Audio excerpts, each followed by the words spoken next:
Water. Earth. Fire. Air. ULTRAKILL just got updated, and it added a bunch of new weapons, 7 to be exact.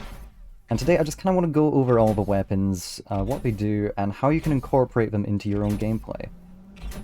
Starting with the red rocket launcher variant, the Firestarter. So, what does the Firestarter do? Well, holding Alt-Fire will spew out gasoline, which you can use to cover your enemies and the environment around you. This gasoline can then be ignited, be set on fire, which is great for taking out fodder enemies, as most of them will just die in a few ticks. Now that's like cool and all, but like what's the benefit of actually setting your enemies on fire? Sure, they take a little bit of damage over time, but it's really not that noticeable, right? Why bother when you could just shoot them with a gun? Well, burning enemies actually take 150% more damage than enemies that aren't on fire. Which is pretty effective. It's not really something you'll notice in the heat of combat, but trust me when I say that the Firestarter is putting in a lot of work behind the scenes. Another thing worth noting is that insurrectionists in particular actually take 200% damage when set on fire, making the Firestarter a great counter to a Sisyphean insurrectionist. What about tech? What tech does the Firestarter have? Well, not a lot, to be honest, but it does have one unique interaction, specifically on brutal difficulty. See, gutter tanks no longer trip when they whiff their punch. However, if you coat the floor in nice slippery gasoline, they trip and open themselves up for a nice easy parry.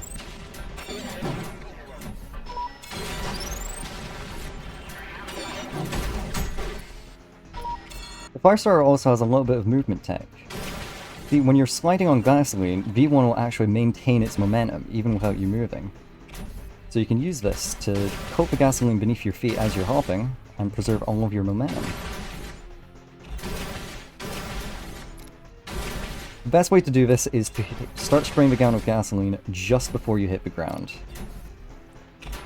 Just don't spray gasoline on doors, trust me, because,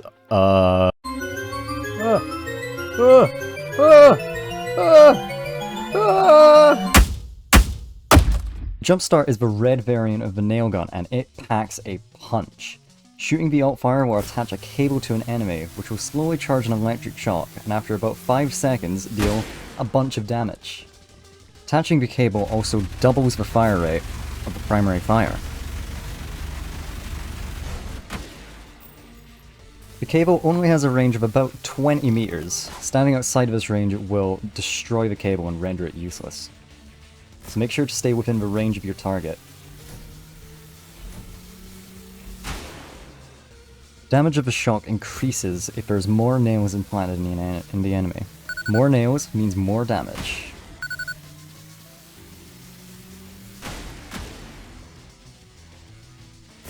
Shock will also arc to any nearby enemies or magnets, turning the Jumpstart into a very powerful crowd control tool. But how does the Sawblade variant work? Well, any cabled enemy hit by a Sawblade will cut the time needed to charge by 1 second per Sawblade. This can be used to set up some really quick kills on hideous masses.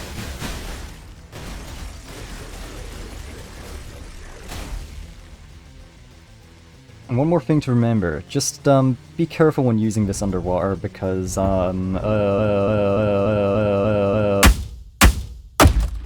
V1 stuck a chainsaw on the end of its shotgun, and we should all be terrified. Holding the alt-fire will rev up the chainsaw, turning it into a pseudo-melee weapon, which will shred any fodder unlucky enough to be within its range. Releasing the alt-fire will launch the chainsaw away from V1, and it will come back a few seconds later. Anything that comes into contact with the saw while it's out will take a fair bit of damage. Now for the fun part. When the chainsaw returns, V1 can parry it back out again with the feedbacker. This allows you to ping-pong it between enemies for as long as you can keep juggling it.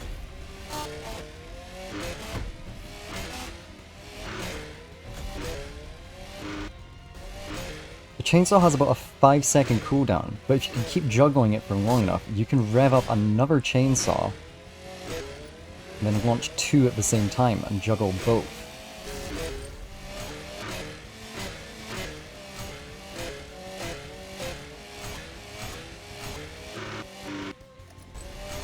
If you punch the saw with the Knuckle Blaster instead of a feedbacker, it will sever from the tether and just bounce around the arena, kind of like a Sawblade. Also similar to a Sawblade, the detached saw will orbit around magnets.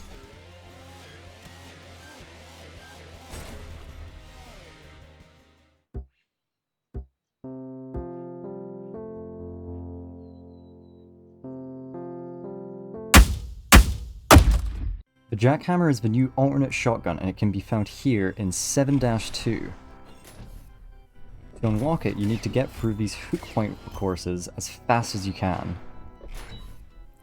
When you hit this first yellow hook point, a timer will begin, where a gate at the end of the course will open to a button. So you want to hit that and go as fast as you can through these courses. Just get in here on time before the gate closes. And then hit this button. Second button can be found here, right after the Sanded Gutterman encounter. After you hit this yellow hook point, you've got to book it towards the end. You get in this little grate right here. The second button's right here. The third and final button can be found after bringing the red skull back to the building with the bomb in it. After you hit this first hook point, you've got to get through this course really quick.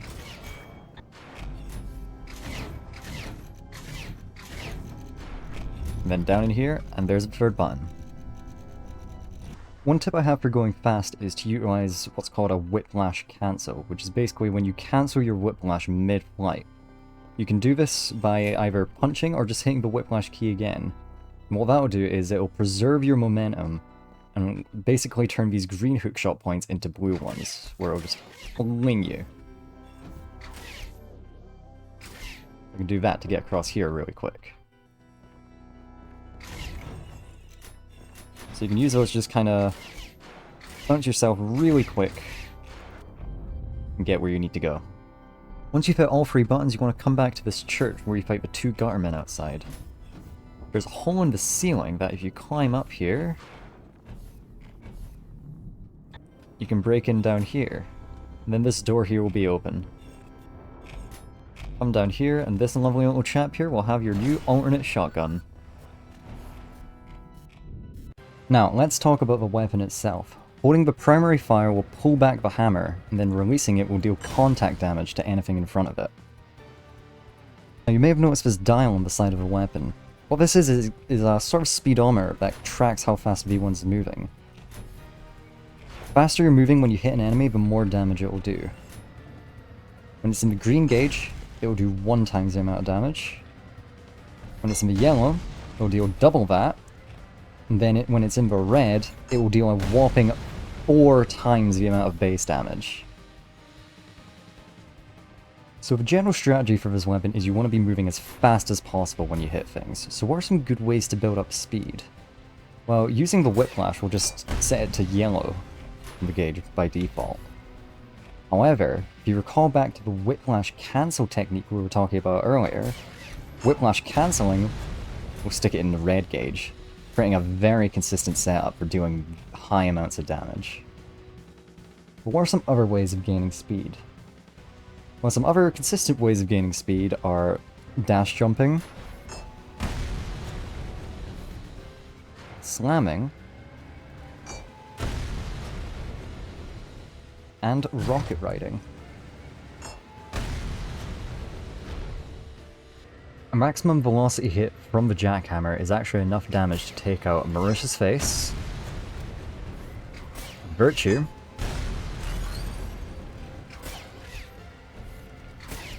and a Sentry all in one hit. Now let's have a look at the variants, starting with the core eject. Hitting the alt fire button will immediately dispense a core right in front of V1. This core also inherits V1's velocity. This is actually really helpful because it allows you to really easily and consistently set up ultra boosts, a very useful and popular speedrunning technique. The cores actually have a unique interaction with the Jackhammer. Because what you can do is you can actually launch a core and then punch it, essentially, with the Jackhammer, turning it into an explosive hit-scan projectile. A bit like the Malicious Rail. And of course, like the Malicious Rail, you can actually chain it into coins. It's pretty hard to hit in combat, but might be useful. Rockets actually work the same way. A frozen rocket can be hit with a Jackhammer to turn it into an explosive hit-scan projectile. Supercharged rockets that are frozen for more than 3 seconds, see the term blue there, will actually create a red explosion on impact, which deals more damage, and can also hit soldiers who are normally resistant to explosive damage, which is pretty handy. Both of these interactions mean that you can actually pseudo-parry V2's core ejects and the gutter tank's rockets. Now here's a bit of forbidden tech for you. Now usually the core eject has a short cooldown. However, if you weapon swap, it actually resets the cooldown, allowing you to rapidly deploy cores. This is pretty good if you're core sniping, for example. And you just rapidly send out these high damage explosions. Pretty useful. Now let's talk about the pump charge. Partially pumping the Jackhammer will give it a sort of Knuckle Blaster-like AoE blast when you hit primary fire. This AoE blast gets even bigger when you charge it a second time. And of course, charging it fully will create an explosion. This time, it's a red explosion, which means it can take out soldiers and deals more damage. And notice how I only took 35 damage instead of the usual 50 from the default overpump. Not bad. You can of course dash out of the explosion to avoid taking any self-damage. And the most consistent way that I've found to be able to do this is to try and hit the enemy from like as far away as you reasonably can with the Jackhammer. Not like right up in them, like couple feet away. And the pushback from the Jackhammer will usually launch you out of the radius of the explosion, like this.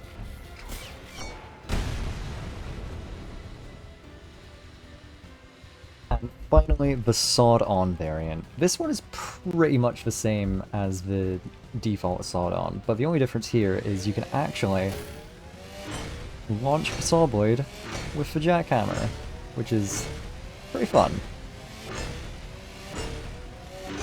And that is it for the full Arsenal update. That's all the new weapons they added, and I have been having so much fun with this update. Q-ranking everything on Brutal felt like playing Violent again for the first time. It has been an absolute blast getting my ass kicked again. But yeah, that's all from me for this video, so thank you so much for watching, and I will see you in the next one. Bye-bye!